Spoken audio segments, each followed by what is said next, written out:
ಕಾಂಗ್ರೆಸ್ ಕುರ್ಚಿ ಬಿಕ್ಕಟ್ಟಿಗೆ ಬಿದ್ದಿಲ್ಲ ತೆರೆ ಯಥಾಸ್ಥಿತಿಯೋ ಬದಲಾವಣೆಯೋ ಯಾರಿಗೆ ಲಕ್ ಯಾರಿಗೆ ಶಾಕ್ ಕುರ್ಚಿ ಕಗ್ಗಂಟು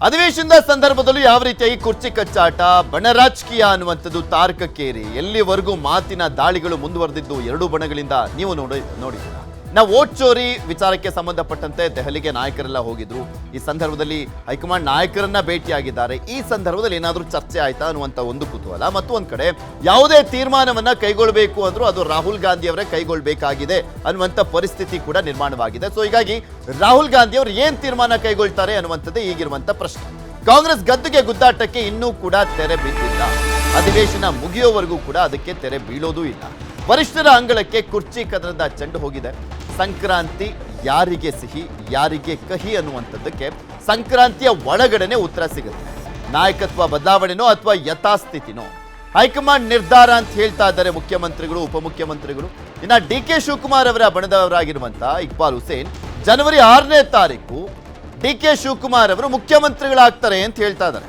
ಡೇಟ್ ಅನ್ನು ಕೂಡ ಫಿಕ್ಸ್ ಮಾಡಿದ್ದಾರೆ ಸಂಕ್ರಾಂತಿ ವೇಳೆ ಕುರ್ಚಿ ಕಿತ್ತಾಟಕ್ಕೆ ತೆರೆ ಬೀಳುತ್ತಾ ರಾಜ್ಯ ಕಾಂಗ್ರೆಸ್ನಲ್ಲಿ ಕ್ರಾಂತಿ ಆಗುತ್ತಾ ಕುತೂಹಲ ಮೂಡಿಸ್ತಾ ಇದೆ ಕಾಂಗ್ರೆಸ್ನ ರಾಜಕೀಯ ಇದೇ ವಿಚಾರಕ್ಕೆ ಸಂಬಂಧಪಟ್ಟಂತೆ ಮಾತನಾಡ್ತಾ ಹೋಗೋಣ ಇಲ್ಲಿ ಸಹಜವಾಗಿ ಕುರ್ಚಿ ವಿಚಾರಕ್ಕೆ ಸಂಬಂಧಪಟ್ಟಂತೆ ಏನಾಗುತ್ತೆ ಏನು ಎತ್ತ ಅನ್ನುವಂಥ ಕುತೂಹಲ ಇದೆ ಮಾತನಾಡೋಣ ಅದಕ್ಕೂ ಮುಂಚೆ ಸಿದ್ದರಾಮಯ್ಯನವರು ಸೆಷನ್ನಲ್ಲಿ ಮಾತನಾಡಿದ್ದಾರೆ ಏನು ಹೇಳಿದ್ದಾರೆ ಕೇಳೋಣ ವರ್ಷ ಇರಿ ಅಂತ ಹೇಳಿ ಜನ ಆಶೀರ್ವಾದ ಮಾಡಿದ್ದಾರೆ ನಾವೇ 5 ವರ್ಷ ಇರ್ತೀವಿ ಶಾಸಕರು ನಮ್ಮ ಜೊತೆ ನಿಂತಿದ್ದಾರೆ ನೀವು ಇದರಲ್ಲಿ ಹೋಗ್ಬೇಡಿ 140 ಜನ ನಮ್ಮ ಜೊತೆನಲ್ಲಿದ್ದಾರೆ ನಮ್ಮ ಸರ್ಕಾರ ಇದೆ 5 ವರ್ಷ ನಮಗೆ ಜನ ಆಶೀರ್ವಾದ ಮಾಡಿದ್ದಾರೆ 2023ರಲ್ಲಿ 28ರಲ್ಲೂ ನಾವೇ ಬರ್ತೀವಿ ಹೌದಾ 28ರಲ್ಲೂ ನಾವೇ ಬರ್ತೀವಿ ಅಧಿಕಾರಕ್ಕೆ ಬಿಜೆಪಿನ ಕರ್ನಾಟಕದಲ್ಲಿ ಯಾವ ಕಾಲದಲ್ಲೂ ಕೂಡ ಆಶೀರ್ವಾದ ಮಾಡಲ್ಲ ಜನ ಗೊತ್ತಿದೆ ನಿಮ್ಮ ಮಾತಿನಿಂದ ಮನೆ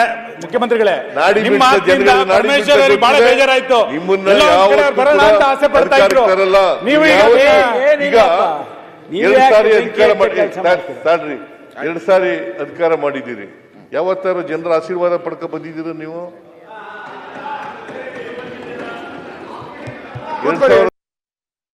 ಇದ್ರ ಬಗ್ಗೆ ಮಾತನಾಡ್ತಾ ಹೋಗೋಣ ಮಧು ಅಲ್ಲಿ ಮುಖ್ಯಮಂತ್ರಿಗಳು ಮಾತನಾಡುವಂಥ ಸಂದರ್ಭದಲ್ಲಿ ಹೇಳ್ತಾ ಇದ್ರು ನಾವೇ ಇರ್ತೀವಿ ನಮಗೆ 5 ವರ್ಷ ಆಶೀರ್ವಾದ ಮಾಡಿದರೆ 2028ಕ್ಕೂ ನಾವೇ ಬರ್ತೀವಿ ಅಂತ ಹೇಳ್ತಾ ಇದ್ದಾರೆ ಅದು ಕುರ್ಚಿಯ ವಿಚಾರಕ್ಕೆ ಸಂಬಂಧಪಟ್ಟಂತೆ ಎದ್ದಿರುವಂಥ ಗೊಂದಲದ ಬಗ್ಗೆ ಮಾತನಾಡ್ತಾ ಇರುವಂಥದ್ದು ಆದರೆ ನಾನೇ ಇರ್ತೀನಿ ಅಂತ ಎಲ್ಲೂ ಹೇಳ್ತಾ ಇಲ್ಲ ಈ ಮುಂಚೆ ಎಲ್ಲ ನಾನು ಇರ್ತೀನಿ 5 ವರ್ಷ ಪೂರೈಸ್ತೀನಿ ಅಂತೆಲ್ಲ ಹೇಳ್ತಾ ಇದ್ರು 5 ವರ್ಷ ಕಾಂಗ್ರೆಸ್ ಸರ್ಕಾರ ಇರುತ್ತೆ ನೋ ಡೌಟ್ ಆದರೆ ಯಾರು ಇರ್ತಾರೆ ಅನ್ನುವಂಥದ್ದಷ್ಟೇ ಈಗಿರುವಂಥ ಪ್ರಶ್ನೆ ಎಕ್ಸಾಕ್ಟ್ಲಿ ನೀವು ಹೇಳಿದಂತೆ ಇಷ್ಟು ದಿವಸ ಅವ್ರು ಹೇಳ್ತಾ ಇದ್ದು ನಾನೇ ಇರ್ತೀನಿ ಅಥವಾ ಅವ್ರ ಬಣದವ್ರು ನಾನೇ ಇರ್ತೀನಿ ಅವರೇ ಇರ್ತಾರೆ ಅನ್ನೋ ರೀತಿ ಹೇಳ್ತಾ ಇದ್ರು ಈಗ ಅವರು 5 ವರ್ಷ ಕಾಂಗ್ರೆಸ್ ಸರ್ಕಾರ ಇರ್ತದೆ ಅನುಮಾನ ಇಲ್ಲ ಯಾಕಂದ್ರೆ ಅಂಥದ್ದೊಂದು ಪ್ರಚಂಡ ಬಹುಮತ ಸಿಕ್ಕಿದೆ ನಾಟ್ ಎ ಸ್ಮಾಲ್ ನಂಬರ್ ಅದು ಇತ್ತೀಚಿನ 1.5 ದಶಕದ ಏನು ರಾಜಕೀಯ ಇತಿಹಾಸವನ್ನು ಕರ್ನಾಟಕದಲ್ಲಿ ನೋಡಿದ್ರೆ ಆ ಹಿನ್ನೆಲೆಯಲ್ಲಿ ಓಕೆ ಅವ್ರು ಹೇಳ್ತಾ ಇರೋದ್ರಲ್ಲಿ ವಿಶ್ವಾಸ ದೊಡ್ಡ ಮಟ್ಟದಲ್ಲಿ ಆದರೆ ಅವರೇ ಇರ್ತಾರಾ ಇಲ್ವಾ ಅನ್ನೋದಕ್ಕೆ ವಿಶ್ವಾಸ ಇಲ್ಲ ಅನ್ನೋದಕ್ಕೆ ಮೊನ್ನೆ ವೋಟ್ ಚೇರಿ ರ್ಯಾಲಿಗೆ ಹೋಗಿದ್ರು ಓಕೆ ಅವರು ಸೋಷಿಯಲ್ ಮೀಡಿಯಾದಲ್ಲಿ ಮೆಸೇಜನ್ನು ಕೊಟ್ಟರು ಆದರೆ ಅಲ್ಲಿ ರಾಮ್ಲೀಲಾ ಮೈದಾನದಲ್ಲಿ ತೆಲಂಗಾಣ ಮುಖ್ಯಮಂತ್ರಿ ಮಾತನಾಡ್ತಾರೆ ಹಿಮಾಚಲ ಮುಖ್ಯಮಂತ್ರಿ ಆಕ್ಟಿವ್ ಆಗಿ ಕಾಣಿಸ್ತಾರೆ ಸೊ ಆದರೆ ಇಲ್ಲಿ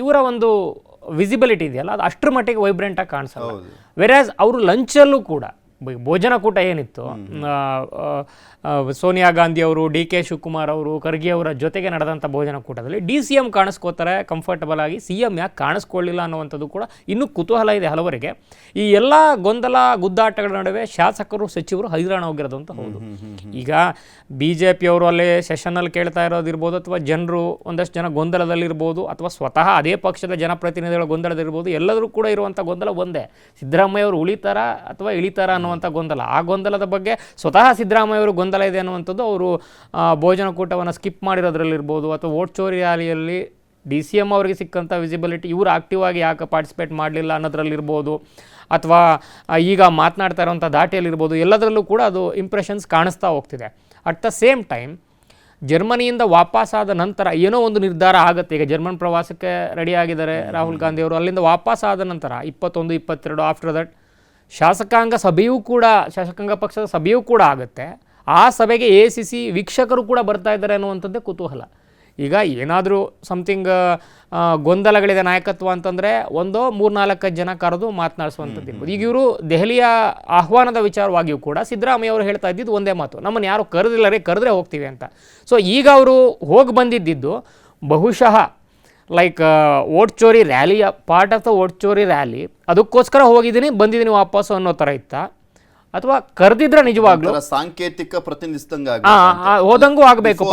ಅದಕ್ಕೂ ಮುಂಚೆ ಯಾವುದೇ ಒಂದು ಸಮಾವೇಶ ಆಗುವಂತ ಸಂದರ್ಭದಲ್ಲಿ, ಯಾಕೆಂದ್ರೆ ಬಹುದೊಡ್ಡ ರಾಜ್ಯ ಕರ್ನಾಟಕ, ಸಿದ್ದರಾಮಯ್ಯನವ್ರನ್ನ ಕೈ ಎತ್ತಿ ಎಲ್ಲ ಮಾತನಾಡಿಸಿ ಅವ್ರನ್ನೆಲ್ಲ ಬಿಂಬಿಸಿರುವಂತದ್ದು ನೋಡ್ತಾ ಇದ್ವಿ. ಬಟ್ ಈ ಸಂದರ್ಭದಲ್ಲಿ ಏನೂ ಆಗ್ಲಿಲ್ಲ, ಊಟದಲ್ಲೂ ಕೂಡ ಕಾಣಿಸ್ಕೊಳ್ಳಿಲ್ಲ, ಮತ್ತು ಒಂದ್ ಕಡೆ ಆ ಸಮಾವೇಶದಲ್ಲೂ ಸುಮ್ಮನೆ ಭಾಗಿಯಾಗಿದ್ರು ಅಷ್ಟೇ. ಅದೇ ಕುತೂಹಲವಾಗಿರುವಂಥದ್ದು. ಯಾಕೆ ಇದು ಸ್ವತಃ ಸಿದ್ದರಾಮಯ್ಯ ಅವರು ತೆಗೆದುಕೊಂಡಿರುವಂತ ಡಿಸ್ಟೆನ್ಸ್, ಅಥವಾ ದೆಹಲಿಯ ಏನು ಕುರ್ಚಿಯ ಸುತ್ತ ಆಗ್ತಾ ಇರುವಂತ ದೆಹಲಿಯ ಪ್ರಕ್ರಿಯೆಗಳ ನಡುವೆ ಆಗ್ತಾ ಇರುವಂತಹ ಏನು ಅಲ್ಲಿ ವ್ಯತ್ಯಾಸಗಳೇನಾದ್ರು ಆಗ್ತಾ ಇರೋದ್ರಿಂದ ಅದಕ್ಕೆ ಕೊಡ್ತಾ ಇರುವಂಥ ಪ್ರತಿಕ್ರಿಯೆನ ಪರೋಕ್ಷವಾಗಿ ಏನಾದರೂ ಮೆಸೇಜನ್ನು ಕೊಡ್ತಾ ಇದ್ದಾರಾ ಅನ್ನುವಂಥದ್ದು ಕೂಡ. ಅಟ್ ದ ಸೇಮ್ ಟೈಮ್ ಹೇಗೆ ಸಿದ್ದರಾಮೋತ್ಸವವನ್ನು ಮಾಡಿ ಅವತ್ತು ರಾಹುಲ್ ಗಾಂಧಿ ಅವರ ಮುಂದೆ ಹತ್ತತ್ರ, ಅದು ನಂಬರ್ ಕಡಿಮೆ ಇರ್ಬೋದು ಜಾಸ್ತಿ ಇರ್ಬೋದು, 10 ಲಕ್ಷ 8 ಲಕ್ಷ 7 ಲಕ್ಷ ಅನ್ನೋ ರೀತಿ ಜನವನ್ನು ಸೇರಿಸಿ ವಿಧಾನಸಭೆ ಚುನಾವಣೆಗೂ ಮುನ್ನ ಡಿ ಕೆ ಶಿವಕುಮಾರ್ ಅವರು ಎಮರ್ಜ್ ಆಗಿದ್ದ ರೀತಿಯನ್ನು ಸಂಘಟನಾತ್ಮಕವಾಗಿ ಅದಕ್ಕೆ ಕೌಂಟರ್ ಆಗಿ ಅಬೋವ್ ನನ್ನ ಜನಪ್ರಿಯತೆ ಯಾವ ರೀತಿ ಇದೆ ಅಂತ ತೋರಿಸೋದಕ್ಕೆ ಸಿದ್ದರಾಮೋತ್ಸವ ಅಂತ ಏನು ಮಾಡಿದ್ರಲ್ಲ ಸಿದ್ದರಾಮಯ್ಯ ಬಣದ ನಾಯಕರುಗಳೆಲ್ಲ ಸೇರಿ, ಅದೇ ಮಾದರಿಯ ಒಂದು ರೆಪ್ಲಿಕೇಟೆಡ್ ಒಂದು ಸಮಾವೇಶವನ್ನು ಮುಂಬರುವ ದಿನಗಳಲ್ಲಿ ಮಾಡ್ತಾರೆ ಅನ್ನುವಂಥದ್ದು ಕೂಡ ಸೂಕ್ಷ್ಮವಾಗಿ ಕಾಣಿಸ್ತಾ ಇದೆ. ಅಲ್ಲಲ್ಲಿ ಅವರ ಒಂದು ಪವರ್ ಕಾರಿಡಾರ್ಗಳಲ್ಲಿ ಮತ್ತು ಸಿದ್ದರಾಮಯ್ಯ ಅವರ ಆಪ್ತವಣದಲ್ಲಿ ಚರ್ಚೆ ಆಗ್ತಾ ಇದೆ. ಯಾವ ಕಾರಣಕ್ಕೆ, ಅದು ಯಾವ ರೂಪದಲ್ಲಿ? ಈಗ ಪಕ್ಷದ ಒಂದು ಕಾರ್ಯಕ್ರಮವನ್ನು ಹಾಸನದಲ್ಲಿ ಮಾಡಲಿಕ್ಕೆ ಹೋದಂಥ ಸಂದರ್ಭದಲ್ಲಿ ಡಿ ಕೆ ಶಿವಕುಮಾರ್ ವರಿಷ್ಠರ ಒತ್ತಡವನ್ನು ತಂದು ಹೇಗೋ ಅದಕ್ಕೊಂದು ಬ್ರೇಕ್ ಹಾಕ್ಸಿದ್ರು. ಅದು ಒಂದೇ ಇದರಲ್ಲಿ ಹೇಗೆ ಸಪರೇಟ್ ಆಗುತ್ತೆ, ಅಥವಾ ಡಿ ಕೆ ಶಿವಕುಮಾರ್ ಅವರು ಕೂಡ ಭಾಗವಹಿಸುವಂತೆ ಒಂದು ಪಕ್ಷದ ಸಮಾವೇಶವಾಗಿ ಮಾಡಿಕೊಂಡ್ರು, ಅದು ಇಂಡಿವಿಜುವಲ್ ಸಮಾವೇಶ ಆಗದೆ ಇರುತ್ತೆ. ಆದರೆ ಈ ಸಲ ಅಹಿಂದ ರತ್ನ ಅನ್ನೋ ಒಂದು ಬಿರುದನ್ನು ಕೊಡೋ ಒಂದು ಲೆಕ್ಕಾಚಾರದಲ್ಲಿ ಅಹಿಂದ ಸಂಘಟನೆಗಳ ವೇದಿಕೆಯ ಅಡಿಯಲ್ಲಿ ಆವಾಗ ಅದು ಪಕ್ಷದ ಕಾರ್ಯಕ್ರಮ ಆಗಲ್ಲ. ಅಹಿಂದ ನಾಯಕರಾಗ್ತಾರೆ ಇವರು, ಅಹಿಂದ ನಾಯಕರ ಸಮುದಾಯದ ಇತರ ನಾಯಕರುಗಳು ಕೂಡ ಆ ಸಮಾವೇಶಕ್ಕೆ ಹೋಗ್ಬೋದು. ಒಟ್ಟಾರೆ ಗೆಸ್ಟ್ ರೀತಿ ಹೋಗ್ತಾರೆ. ಸಮುದಾಯ ಸಂಘಟನೆ ಕರೆದಿದ್ದಾವೆ ಅಂದ್ರೆ ಯಾರು ಹೋಗಬೇಡಿ ಅಂತ ಹೇಳಕ್ಕಾಗಲ್ಲ ಪಕ್ಷ, ಯಾಕಂದ್ರೆ ಆ ಪಕ್ಷದ ವೋಟ್ ಬ್ಯಾಂಕ್ ಅದು. ಸೊ ಆ ಮೂಲಕ ಅಲ್ಲಿ ಏನು ಮೆಸೇಜ್ ಅನ್ನ ಹೈಕಮಾಂಡ್ ಕೊಡಬೇಕು, ಮತ್ತೆ ಹತ್ತತ್ರ 10 ಲಕ್ಷ ಜನವನ್ನ ಸೇರಿಸಿ ಸಿದ್ದರಾಮಯ್ಯ ಅವರ ಜನಪ್ರಿಯತೆ ಇನ್ನೂ ಕೂಡ ಯಾವ ಹಂತದಲ್ಲಿದೆ, ಸೊ ಡಿ ಕೆ ಶಿವಕುಮಾರ್ ಏನೆಲ್ಲ ಪ್ರಯತ್ನಗಳನ್ನು ಮಾಡ್ತಾ ಇದ್ದಾರೆ ಅಥವಾ ಅಧಿಕಾರವನ್ನು ಪಡೆಯುವ ವಿಶ್ವಾಸದಲ್ಲಿ ಏನಿದ್ದಾರೆ ಆ ವಿಶ್ವಾಸಕ್ಕೆ ಪೆಟ್ಟು ಕೊಡುವಂತಹ ಅಥವಾ ಪರೋಕ್ಷವಾದಂಥ ಅಥವಾ ಪ್ರತ್ಯಕ್ಷವಾಗಿಯೂ ಕೂಡ ಸಂದೇಶವನ್ನು ಕೊಡಬೇಕಾದಂಥ ಒಂದು ರೂಪುರೇಷೆಯನ್ನು ಸಿದ್ದರಾಮಯ್ಯ ಬಣ ಮಾಡ್ತಾ ಇದೆ ಅನ್ನುವಂಥದ್ದು ಕೂಡ ಸ್ಪಷ್ಟವಾಗಿ ಕಾಣಿಸ್ತಾ ಇರೋದು. ಅಟ್ ದ ಸೇಮ್ ಟೈಮ್ ಅದೆಲ್ಲದಕ್ಕೂ ಕೂಡ ಪೂರಕವಾಗಿ ಯತೀಂದ್ರ ಅವರು ಹೇಳಿದಂತೆ 5 ವರ್ಷ ಏನು ಹೇಳಿಲ್ಲ, ಕ್ಲಿಯರ್ ಆಗಿ 2 ಸಲ ಹೇಳ್ತಾರೆ ಅಂತಂದರೆ ಏನು ಮೆಸೇಜ್ ಕೊಡಿಸ್ಬೇಕಿತ್ತು ಅದನ್ನು ಕೊಟ್ಟಾಯ್ತು. ಸಿದ್ದರಾಮಯ್ಯ ಅವ್ರ ಗಮನಕ್ಕೆ ಬರದೆ ಅಂತೂ ಅದನ್ನು ಹೇಳಲಿಕ್ಕೆ ಸಾಧ್ಯ ಇಲ್ಲ, ಏನೇ ಜಸ್ಟಿಫೈ ಮಾಡಿದ್ರು ಕೂಡ. ಅಟ್ ದ ಸೇಮ್ ಟೈಮ್ ಅವ್ರನ್ನ ಚೇಂಜ್ ಮಾಡುವಂಥ ಗಟ್ಸ್ ಯಾರಿಗಿದೆ ಅಂತ ಜಮೀರ್ ಅವ್ರಿಗೆ ಹೇಳಿದ್ರು, ಸ್ವಲ್ಪ ಸೇರಿಸ್ಕೊಂಡು ಹೈಕಮಾಂಡ್ ಬಿಟ್ಟು ಯಾರಿಗಿದೆ ಅಂತ ಹೇಳಿದ್ರು ಕೂಡ ಗಟ್ಸ್ ಯಾರಿಗಿದೆ ಅಂತ ಹೇಳೋದ್ರಲ್ಲಿ ಒಂದು ಕ್ಲಿಯರ್ ಮೆಸೇಜ್ ಇದೆ.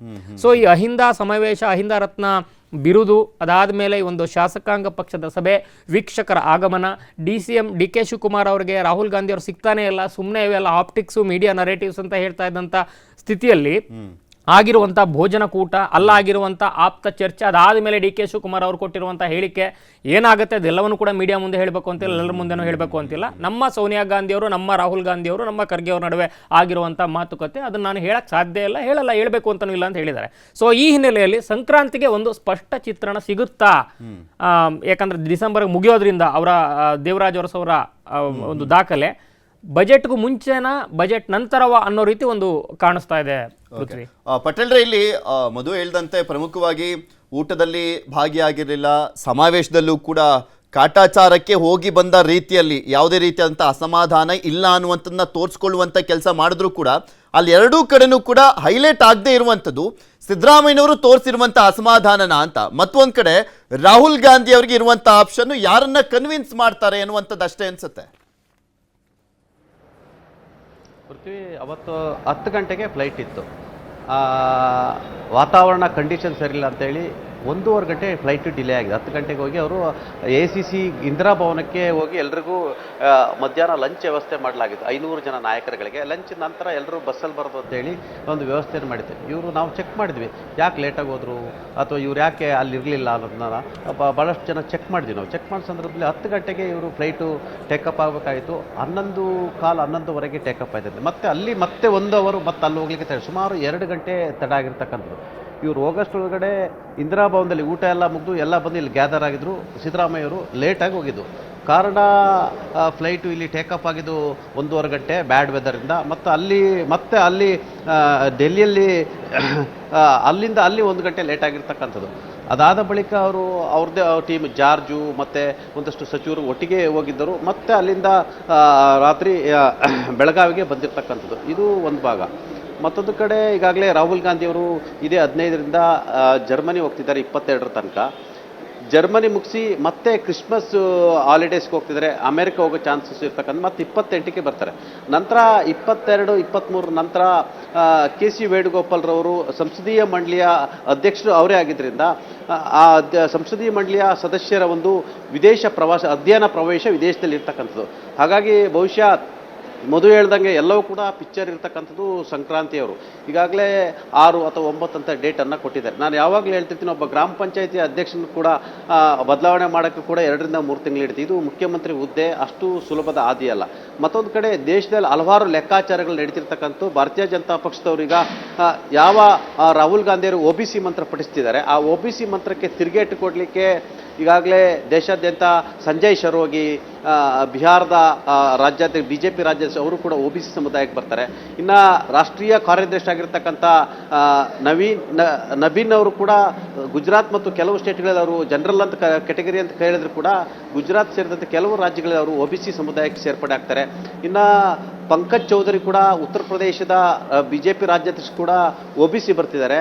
ಎಲ್ಲೊಂದು ಕಡೆ OBC ಮಂತ್ರ ಪಠಿಸೋ ಹಿಂದೆ ಎಲ್ಲೊಂದು ಕಡೆ OBC ಮತ ಬ್ಯಾಂಕನ್ನು ಕಾಂಗ್ರೆಸ್ಗೆ ಯಾವ ಕಾರಣಕ್ಕೂ ಬಿಟ್ಕೊಡ್ಬಾರ್ದು ಸ್ಟ್ರಾಟಜಿನ ಮಾಡ್ತಿರ್ತಕ್ಕಂಥದ್ದು. ಮತ್ತು 2028ರ ಚುನಾವಣೆ ಮೂಲಕ ಕರ್ನಾಟಕದಲ್ಲೂ ಕೂಡ ಕುಮಾರಸ್ವಾಮಿ ಮತ್ತು BJP ಅದು ವಿಜೇಂದ್ರ ಇರ್ಬೋದು, ಮತ್ತೊಬ್ಬರು ಇರೋದು ಒಕ್ಕಲಿಗ, ಲಿಂಗಾಯತ, OBC ಮತ್ತು ದಲಿತ ಈ 4 ಈಕ್ವೇಷನ್ ಇಟ್ಕೊಂಡು ಚುನಾವಣೆ ಎದುರಿಸಬೇಕು. ಅದು 28 ಮತ್ತು 29ಕ್ಕೂ ಮುಂದುವರಬೇಕಂತ ಒಂದಷ್ಟು ಪ್ಲ್ಯಾನ್ ಅನ್ನು ಮಾಡ್ತಿರ್ತಕ್ಕಂಥದ್ದು. ಮತ್ತು ಇಂಥ ಸಂದರ್ಭದಲ್ಲಿ ಒಂದು ಕಡೆ OBC ಏನು ಮಂತ್ರ ಜಪಿಸ್ತಿರ್ತಕ್ಕಂಥ ರಾಹುಲ್ ಗಾಂಧಿಯವರು OBC ಮುಖ್ಯಮಂತ್ರಿನ ಬದಲಾವಣೆ ಮಾಡ್ತಾರೆ ಅಥವಾ 28 ಮತ್ತು 29ರ ಚುನಾವಣೆ ಪಕ್ಷ ಸಂಘಟನೆ ಕಾರಣಕ್ಕಾಗಿ DK ಶಿವಕುಮಾರ್ಗೆ ಅವಕಾಶ ಕೊಡ್ತಾರ ಅಂತ ಚರ್ಚೆ ಆಗ್ತಿರ್ತಕ್ಕಂಥ. ಒಟ್ಟಾರೆ ಯಾವುದೇ ಚರ್ಚೆಗಳಿದ್ರು ಕೂಡ ಅದು ಸಂಕ್ರಾಂತಿ ಸಂದರ್ಭದಲ್ಲಿ, ಯಾಕಂತ ಹೇಳಿದ್ರೆ ಈ ಒಂದು ಕಡೆ ಅಮೆರಿಕ ಪ್ರವಾಸ, ಜರ್ಮನ್ ಪ್ರವಾಸ, ವೇಣುಗೋಪಾಲ್ ಪ್ರವಾಸ ಮತ್ತು ಕ್ರಿಸ್ಮಸ್ ಇರೋದ್ರಿಂದ ಸಾಮಾನ್ಯವಾಗಿ ಸೋನಿಯಾ ಗಾಂಧಿಯವರು ಕ್ರಿಶ್ಚಿಯನ್ ಕಮ್ಯುನಿಟಿ ಆಗಿದ್ದರಿಂದ ಕ್ರಿಸ್ಮಸ್ಸನ್ನು ಅವರು ಅದ್ದೂರಿಯಾಗಿ ಅವರು ಇಡೀ ಕುಟುಂಬ ಆಚರಿಸ್ತಾರೆ ಮತ್ತು ಬೇರೆ ಬೇರೆ ವಿದೇಶಗಳಲ್ಲಿ ಆಚರಿಸ್ತಾರೆ ಮತ್ತು ಇಡೀ ಡಿಸೆಂಬರ್ ಎಂಡ್ವರೆಗೂ ಬಹುತೇಕ ಕ್ರಿಸ್ಮಸ್ ಮೂಡ್ನಲ್ಲೇ ಇರ್ತಾರೆ. ಹಾಗಾಗಿ ಜನವರಿ 1st ವೀಕ್ ಅಥವಾ 2nd ವೀಕ್ ಅಂತ ಈಗಾಗಲೇ ಚರ್ಚೆ ಆಗ್ತಿರ್ತಕ್ಕಂಥದ್ದು. ಈಗಾಗಲೇ ಇಕ್ಬಾಲ್ ಹುಸೇನ್ 6ನೇ ತಾರೀಕು 9ನೇ ತಾರೀಕು ಡೇಟ್ ಕೊಟ್ಟಿದ್ದಾರೆ. ಇದೇ ಇಕ್ಬಾಲ್ ಹುಸೇನ್ ಅವರು ಕೂಡ ನವೆಂಬರ್ 22ರಿಂದ 23ರಿಂದ ಸ್ಟಾರ್ಟ್ ಮಾಡಿ ಲಾಸ್ಟಿಗೆ ಡಿಸೆಂಬರ್ 6ವರೆಗೂ ಮುಗಿಸಿದ್ರು. ನಂತರ ಡಿಸೆಂಬರು 25 ಅಂತ ಹೇಳಿದರು. ಆದರೆ ಸದ್ಯದ ಪರಿಸ್ಥಿತಿಯಲ್ಲಿ ಕರ್ನಾಟಕದ ಮೂಡ್ ಆಫ್ ಪಾಲಿಟಿಕ್ಸ್ ಮತ್ತು ಮೂಡ್ ಆಫ್ ವೋಟರ್ಸ್ ಇವೆಲ್ಲವನ್ನು ಕೂಡ ಹೈಕಮಾಂಡ್ ನೋಡುತ್ತೆ ಅನ್ನೋ ಲೆಕ್ಕಾಚಾರ ಇರ್ತಕ್ಕಂಥದ್ದು. ಮತ್ತು ಎಲ್ಲ ಒಂದು ಕಡೆ ಪಕ್ಷ ಸಂಘಟನೆ ವಿಚಾರ ಮತ್ತು ಎಲ್ಲೊಂದು ಕಡೆ ತಾನು ಮಾಡಿದ ಕೆಲಸಕ್ಕೆ ಕೂಲಿ ಅನ್ನೋ ವಿಚಾರದಲ್ಲಿ DK ಶಿವಕುಮಾರ್ ಕೂಡ ಅತಿಯಾದ ಆತ್ಮವಿಶ್ವಾಸದಲ್ಲಿ ಇರ್ತಕ್ಕಂಥದ್ದು ಮತ್ತು ಅನೇಕ ಶಾಸಕರ ಜೊತೆ ಸಂಪರ್ಕದಲ್ಲಿರ್ತಕ್ಕಂಥದ್ದು ಮತ್ತು ಮುಖ್ಯಮಂತ್ರಿ ಪಾಳೆಯದ ಸಚಿವರ ಜೊತೆ ಕೂಡ ಎಲ್ಲೊಂದು ಕಡೆ ವಿಶ್ವಾಸವನ್ನು ಗಳಿಸುವ ಪ್ರಯತ್ನವನ್ನು ಮಾಡ್ತಿರ್ತಕ್ಕಂಥದ್ದು. ಇದರ ಬೆನ್ನಲ್ಲೇ ಮುಖ್ಯಮಂತ್ರಿಗಳು ಕೂಡ ಸತೀಶ್ ಜಾರಕಿಹೊಳಿ, BK ಹರಿಪ್ರಸಾದ್, ಪರಮೇಶ್ವರ್ ಮತ್ತು ಬೇರೆ ಬೇರೆಯವ್ರನ್ನ ತನ್ನದೇ ಆದ ದಾಟಿಯಲ್ಲಿ ವಿಶ್ವಾಸಕ್ಕೆ ತೆಗೆದುಕೊಳ್ತಿರ್ತಕ್ಕಂಥದ್ದು. ಮತ್ತು ಇನ್ನು ಕೆಲವೇ ದಿನಗಳಲ್ಲಿ ರಾಯಚೂರಲ್ಲಿ ಕೂಡ ಒಂದು OBC ಸಮಾವೇಶನ ಮಾಡಲಿಕ್ಕೆ ಕೂಡ ಮುಂದಾಗ್ತಿರ್ತಕ್ಕಂಥದ್ದು. ಇವೆಲ್ಲವನ್ನು ನೋಡ್ತಿದ್ರೆ ಎಲ್ಲ ಒಂದು ಕಡೆ ಕರ್ನಾಟಕದಲ್ಲಿ ಪವರ್ ಶೇರಿಂಗ್ ವಿಚಾರ ಅಷ್ಟು ಸುಲಭ ಇಲ್ಲ ಮತ್ತು ಅಷ್ಟು ಸುಲಭವಾಗಿ ಆಗಲ್ಲ, ಜಟಿಲ ಆಗುತ್ತೆ ಎಂಬ ಲೆಕ್ಕಾಚಾರಗಳಿರ್ತಕ್ಕಂಥದ್ದು. ಈಗ ಮುಖ್ಯಮಂತ್ರಿ ಹೇಳ್ತಿರ್ಬೋದು ರಾಹುಲ್ ಗಾಂಧಿ ಮತ್ತು ಹೈಕಮಾಂಡ್ ಅಂತೇಳಿ ಅಷ್ಟು ಸುಲಭವಾಗಿ ಅವರು ಕುರ್ಚಿಯನ್ನು ಬಿಟ್ಕೊಡಲ್ಲ. ಒಂದು ವೇಳೆ ಬಿಟ್ಕೊಡೋಂಥ ಸಂದರ್ಭ ಬಂದರೂ ಕೂಡ ಅದಕ್ಕೆ ತನ್ನದೇ ಆದ ಬಲೆಗಳನ್ನು ಎಣ್ದಿರ್ತಾರೆ ಎಂಬ ಲೆಕ್ಕಾಚಾರ ಇರ್ತಕ್ಕಂಥದ್ದು. ನೀವು ಯಾರನ್ನ ಬೇಕಾದ ಕೇಳಿ, ಸಿದ್ದರಾಮಯ್ಯನವ್ರನ್ನ ಬಲ್ಲವರಿಗೆ ಗೊತ್ತು. ಒಂದು HD ಕುಮಾರಸ್ವಾಮಿ ಅವರು ಒಂದು ಮಾತನ್ನು ಹೇಳಿದ್ರು, ಯಾವ ಕಾರಣಕ್ಕೂ ಕೂಡ ಸಿದ್ದರಾಮಯ್ಯನ ಇಳಿಸೋಕ್ಕೆ ಸಾಧ್ಯ ಇಲ್ಲ ಮತ್ತು ಅವರಿಂದ ಕುರ್ಚಿ ಬಿಡಿಸಲಿಕ್ಕೆ ಸಾಧ್ಯ ಇಲ್ಲ ಅಂತ ಹೇಳಿದರು. ಮತ್ತು ದೇವೇಗೌಡರ ಪಾಳ್ಯದಲ್ಲಿ ಪಳದಂಥವ್ರು, ರಾಮಕೃಷ್ಣ ಹೆಗಡೆ ಅಂತ ರಾಜಕಾರಣಿಗಳನ್ನ ನೋಡಿದಂಥವರು. ಹಾಗಾಗಿ ದೇವೇಗೌಡರ ಪಾಳ್ಯದಲ್ಲಿ ಬೆಳೆದು ಇವತ್ತು ಅಲ್ಲಿಂದ ಅಹಿಂದ ಸಂಘಟನೆಗಳನ್ನ ಮಾಡೋ ಮುಖಾಂತರ ದೇವೇಗೌಡರಿಗೆ ತಿರುಗೇಟನ್ನು ಕೊಡೋ ಮುಖಾಂತರ ನಂತರ ದೇವೇಗೌಡರವ್ರನ್ನ ಉಚ್ಚಾಟನೆಯನ್ನು ಮಾಡ್ತಾರೆ. ಉಚ್ಚಾಟನೆ ಮಾಡೋದ್ರ ಮುಖಾಂತರ ಎಲ್ಲೊಂದು ಕಡೆ ಅಹಮದ್ ಪಟೇಲ್ ಮತ್ತು ಪೀರಲ್ ಮುಖಾಂತರ ಹೈಕಮಾಂಡ್ ಕಾಂಗ್ರೆಸ್ ಸಂಪರ್ಕಿಸ್ತಾರೆ. ಮತ್ತೆ ಯಾವ ರೀತಿ ಸಂಪರ್ಕಿಸ್ತಾರೆ ಅಂದರೆ ಗ್ರ್ಯಾಂಡ್ ಎಂಟ್ರಿಯನ್ನು ಕೊಡ್ತಾರೆ. ಸೋನಿಯಾ ಗಾಂಧಿ ಅವರೇ ಬೆಂಗಳೂರಲ್ಲಿ ಅವ್ರನ್ನ ಪಾರ್ಟಿಗೆ ಸೇರಿಸ್ಕೊಳ್ಳೋ ರೀತಿ ಮಾಡ್ತಾರೆ. ಅದ ನಂತರ ಅವರು 2 ಬಾರಿ ವಿಪಕ್ಷ ನಾಯಕರಾಗ್ತಾರೆ, 2 ಬಾರಿ CM ಆಗ್ತಾರೆ ಅಂತ ಹೇಳ್ತಾರೆ. ಅಂತ ಹೇಳಿದ್ರೆ ಯಾರು ಕೂಡ ಅವ್ರನ್ನ ಅಂಡರ್ ಎಸ್ಟಿಮೇಟ್ ಮಾಡಲಿಕ್ಕೆ ಸಾಧ್ಯ ಇಲ್ಲ ಅಂತ ಜನಜನಿತ ಆಗಿರ್ತಕ್ಕಂಥ. ನಾನು ನಿಮಗೆ ಯಾವಾಗಲೂ ಒಂದು ಹೇಳ್ತೀನಿ, ಇಡೀ ಜಗತ್ತು ಇವತ್ತು ನಿಂತಿರ್ತಕ್ಕಂಥದ್ದು ಡಿಜಿಟಲಲ್ಲಿ, ಇಂಟರ್ನೆಟ್ಟಲ್ಲಿ, ಮೊಬೈಲ್ನಲ್ಲಿ. Without mobile, without internet, without digital, ಈ ಎಲ್ಲ ಯುಗದ ನಡುವೆಯೂ ಕೂಡ ಈಗ ರನ್ ಆಗ್ತಿದೆ. ಯುಗದ ನಡುವೆ ಕೂಡ ಯಾವುದೇ ಮೊಬೈಲ್ ಇಲ್ಲದೆ, ಇಂಟರ್ನೆಟನ್ನು ನೋಡದೆ ಆಯ್ತಾ 2 ಬಾರಿ ಮುಖ್ಯಮಂತ್ರಿ ಆಗಿ 2 ಬಾರಿ ವಿಪಕ್ಷ ನಾಯಕ ಆಗಿದ್ದಾರೆ ಅಂತ ಹೇಳಿ ಅದು ಎಲ್ರಿಗೂ ಸಾಧ್ಯ ಇಲ್ಲ. ಅದು ಅವ್ರದ್ದೇ ಆದ ಸ್ಟ್ರಾಟಜಿ. ಇನ್ನು ಇವತ್ತಿನ ಆಂಟಿ ಇನ್ಕಂಬೆನ್ಸ್ ನಡುವೆ ಎಲ್ಲೊಂದು ಕಡೆ ಇನ್ನೇನು ಗ್ಯಾರಂಟಿಯಿಂದ ಮುಳುಗೆ ಹೋಯಿತು ರಾಜ್ಯ. ಈಗಾಗಲೇ ತೆಲಂಗಾಣ ಪರಿಸ್ಥಿತಿ ಯಾವ ರೀತಿ ಆಗಿದೆ, ಹಿಮಾಚಲ ಪ್ರದೇಶ ಸರ್ಕಾರಕ್ಕೆ ಏನು ಸರ್ಕಾರಿ ನೌಕರಿಗೆ ದುಡ್ಡು ಕೊಡಲಿಕ್ಕೆ, ಸಂಬಳ ಕೊಡೋಕ್ಕೆ ದುಡ್ಡಿಲ್ಲ ಅಂತ ಸ್ಥಿತಿಯ ನಡುವೆ ಈ ಗ್ಯಾರಂಟಿ ಅಂತದನ್ನ ಮ್ಯಾನೇಜ್ ಮಾಡ್ಕೊಂಡು ಹೋಗಿರ್ತಕ್ಕಂಥದ್ದು. ಎಲ್ಲದಕ್ಕೂ ಮುಖ್ಯವಾಗಿ ರಾಹುಲ್ ಗಾಂಧಿಯವರೇ ಹೇಳಿ ಜಾತಿ ಸಮೀಕ್ಷೆಯನ್ನು ಮಾಡಿಸಿರ್ತಕ್ಕಂಥ, ಆ ಜಾತಿ ಸಮೀಕ್ಷೆ ಮುಗ್ದಿರ್ತಕ್ಕಂಥದ್ದು. ಹಾಗಾಗಿ ಇವೆಲ್ಲವೂ ಲೆಕ್ಕಾಚಾರಗಳು ನೋಡಿದರೆ ಎಲ್ಲೊಂದು ಕಡೆ ಪವರ್ ಶೇರಿಂಗ್ ಅನ್ನೋದು ಅಷ್ಟು ಸುಲಭದ ಮಾತಲ್ಲ, ಮತ್ತು ಇದು ಕಬ್ಬಿಣದ ಕಡಲೆ ಅನ್ನೋದು ಸದ್ಯಕ್ಕೆ ರಾಜಕೀಯವೇ ಕಾಣ್ತಿರ್ತಕ್ಕಂಥದ್ದು. ಪೃಥ್ವಿ ಓಕೆ, ನೋಡೋಣ ಇಷ್ಟು ಜಟಿಲವಾಗಿರುವಂಥದ್ದನ್ನ ಯಾವ ರೀತಿಯಾಗಿ ಬಿಡಿಸ್ತಾರೆ ಅನ್ನುವಂಥದ್ದನ್ನ ಹೈಕಮಾಂಡ್ ನಾಯಕರು